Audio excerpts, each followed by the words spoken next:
With the holidays coming up, I have to prepare family dinners. I'm going to make cornbread this year, and I'm starting off with the basics, which is Jiffy. I need to figure out how much Jiffy I need to make enough for the whole family. I do have here how many cups it takes to make just 2 muffins. And in our last video, we talked about a ratio. So that is my ratio. Today, we're going to talk about how to find equivalent ratios. So I can use that ratio to make a lot more than just 2 muffins because I'm going to need it. So let's get started.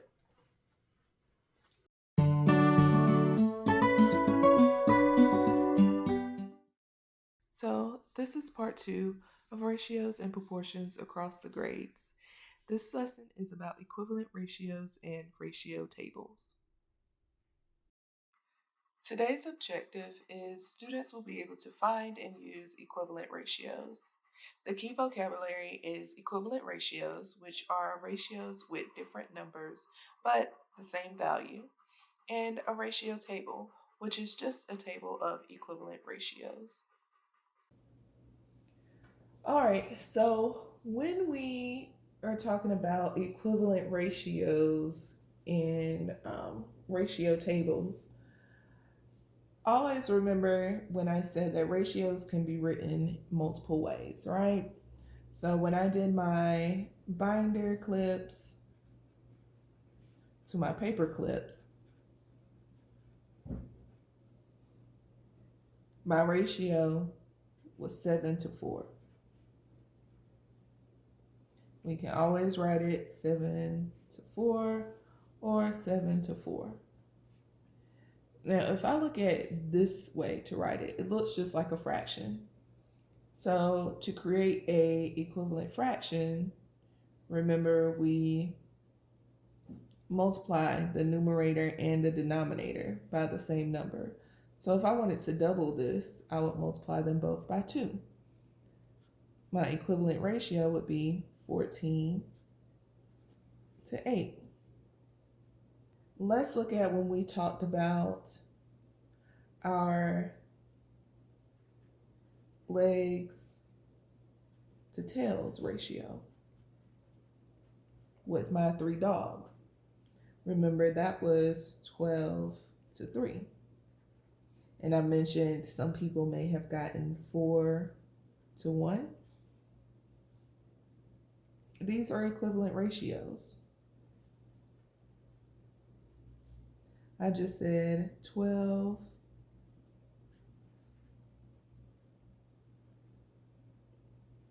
to 3, both divided by 3, and that gave me 4/1. Creating equivalent ratios is the same thing as creating equivalent fractions. You can even draw pictures to show those examples if it helps. So if I were to do my legs to tails,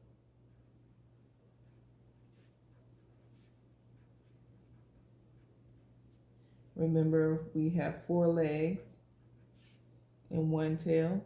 Oops, I was about to draw another L. Same thing. If I double it, I draw another set of 4 legs and 1 tail. And then I would draw, this is 4:1. This is 4:1. If I can draw a third one, that's also 4:1. When I add all of these up, I get 12:3, which is the same thing here, 12:3. Remember, when we are creating equivalent ratios, we are multiplying both numbers by the same number. Also, creating equivalent ratios is not just adding. You don't add. You either multiply or you divide. You can multiply or divide. We're not adding. Remember I mentioned I'm going to be making those muffins for the family holiday dinner? Well, on the back of any food product that you have your nutrition facts. And here, this is where it tells me how many cups of my mix and how many muffins it gives me. So here, 1/2 cup of mix gives me 2 muffins. That is my ratio. My ratio is going to be 1/2 to 2. I'm going to need a whole lot more than 2 muffins. Okay, so I'm going to create a ratio table to show me exactly how much mix I'm going to need. So for my ratio table, I'm going to put my cups of mix.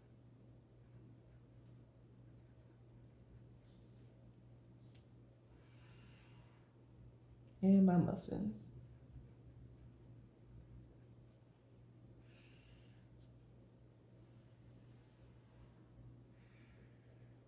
You just draw a table. Everybody knows how to draw a table, right?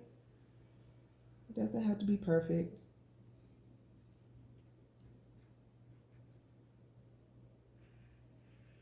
I know 1/2 makes 2 muffins. I want to know how much makes a dozen muffins, 2 dozen muffins, and 3 dozen muffins. Okay.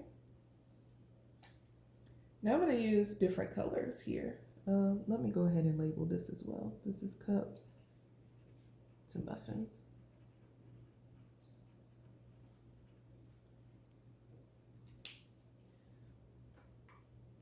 So for each set, I'm going to do a different color for each row. To go from 2 to 12, I just multiplied by 6, right? Because 2 times 6 gives me 12. If you have trouble figuring out what the numbers are, you can go backwards. In this case, you can go backwards. So I can do 12 divided by 2. I can take those two numbers, and that is going to give me 6. That is how I got the 6 here. Now, I'm going to do the same thing here. Since I multiplied by 6, I'm going to multiply by 6. We are multiplying fractions, guys. I know fractions are scary, but as a refresher, when I multiply fractions, I do the numerator straight across and the denominator straight across. 6 over 1 is equal to 6, so I can multiply straight across. 6 over 2. Can I simplify that? Yep. 6 divided by 2 gives me 3. 3 cups of mix makes 12 muffins. If you have questions about multiplying fractions, or if you need to review, I do have links in my bio. Sorry, not the bio. If you need help reviewing how to multiply fractions, I have links below in the description box. So just go visit those links just for like refresher videos. And they're not all by me. Some refresher videos are by other websites, but they are there to help you. Use your resources, guys. All right, let's do the next row. For the next row, I am just going to go from here to here because I don't really want to keep multiplying by that fraction, and I have a nice whole number here. So to go from 12 to 24, 12 times 2 gives me 24. So now I'm going to go here. 3 times 2 gives me how much? 6.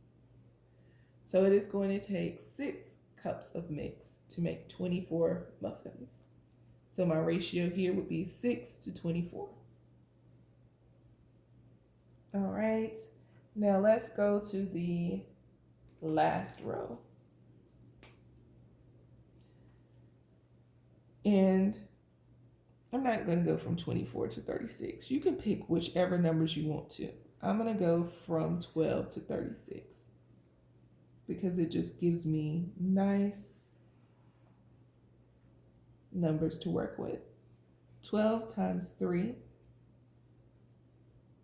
because remember, 12 is 1 dozen, 36 is 3 dozen. So 12 times 3 gives me 36. 3 times 3 gives me 9. So the equivalent ratio here would be 9 to 36. That is how you build a ratio table. Any questions, guys? If you have questions, drop them in the comments and I will answer them.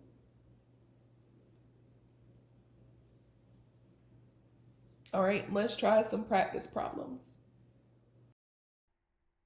3 chocolate bars have 18 squares. How many squares are there in 45 chocolate bars?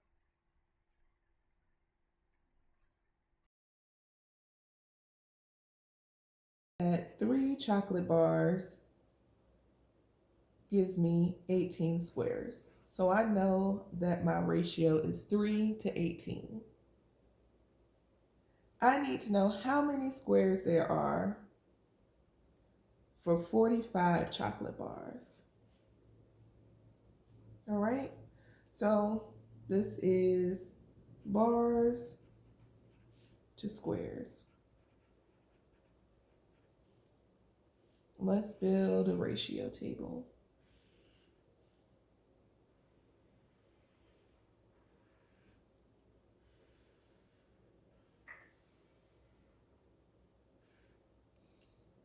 And guys, when you're doing these problems, it is important that you are practicing your multiplication and division.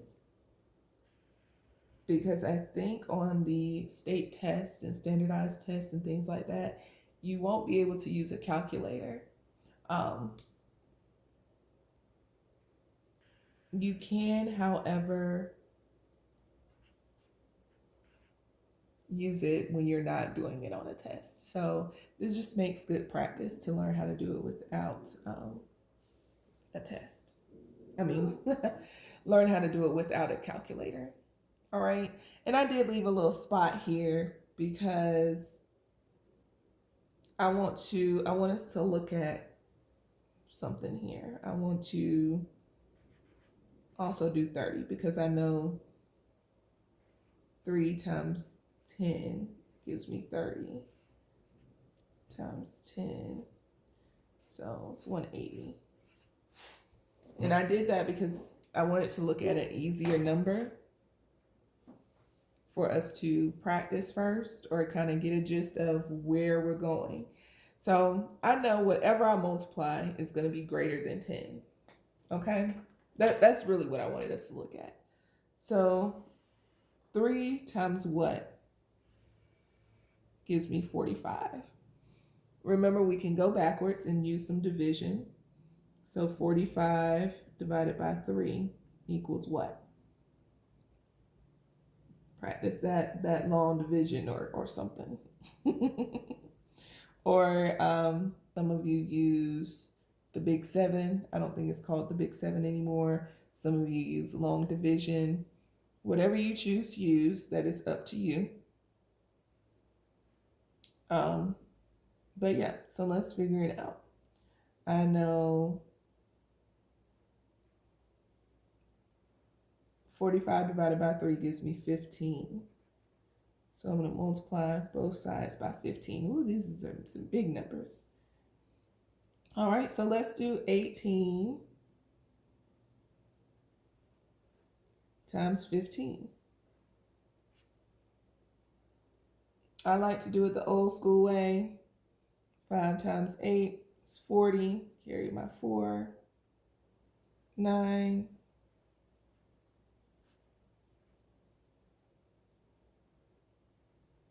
I get 270. If you were doing a different method with your multiplying, I know that times 10 is going to help out a lot of you. So you can always find a different number in between if that helps you. If you need more practice, visit the links in the description box.